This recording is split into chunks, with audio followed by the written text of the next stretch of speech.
The Wholesome One a number of times has certainly outlined where Miami stands and what the shortcomings of the program have been in comparison to elite programs, whether that's a facility thing or a coaching staff requirement or something like that, and where Miami's catching up and has been making some strides in the last few years to get there.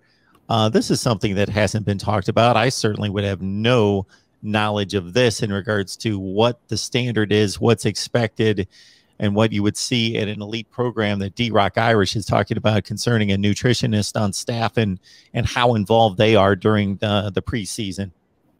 Well, I can answer that question. So there's a coach, Coach Bellamy, and so they work together with our strength and conditioning staff.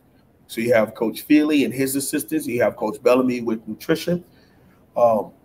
Reason why I know that is a lot of players have been talking about this coach, and we're privy to have someone in a very close member of my family, and Aunt Pedro, and he's a stepfather of Devon Donaldson. So we get a nice inside conversation with things like that. And he's only been a part of the staff since like late 2019, January of 2020. So really only going on the first year or two in the program. And we're seeing a big change in the bodies because they're giving them nutrition plans. They're giving them meal plans and meal prep and things of that nature. So that's really big for the program. And in the off season, he's also one of the coaches or people who are licensed to be around our players. Obviously, our regular coaches can't be there, but the strength and conditioning staff and the nutrition staff can be a part and be around our players. So I think in the offseason, his biggest thing is being able to give them, based on what the coaches want. If they want a player at such and such weight to go up, if they want a player at such and such weight to go down, his body fat to go down, things of that nature, then they're going to communicate that to the strength and conditioning and the nutrition staff, and then they're able to make a plan, a workout plan, a nutrition plan, to make that work out well for the player. Asking about DJ Scaife, got beaten badly a number of times last year. Yeah, I agree. But that's because he's not a guard. And he was getting moved around because he's 298 pounds, maybe 304, somewhere in there.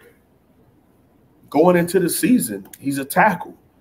But he's also not the longest tackle in the world. He's like 6'2 and a half, 6'3 offensive tackle. So it's it's a real tough situation when it comes to DJ Scaife because he has the body of a guard as far as length and things of that nature, but size as far as his girth and his height of a tackle, kind of, So to me, I felt like he was a center, 6'3", 304 pounds. That sounds like a center. That doesn't sound like a right tackle. That sounds like a left tackle.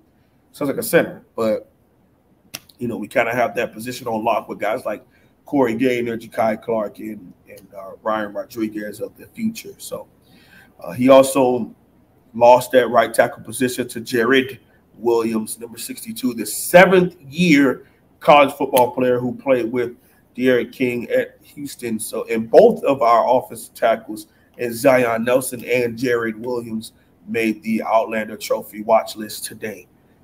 Especially you got the only preseason ACC first-team All-Americans was our punter, Lou Headley, and our free safety, the light-skinned warrior, Bubba Bolden. So we're getting some love and getting some attention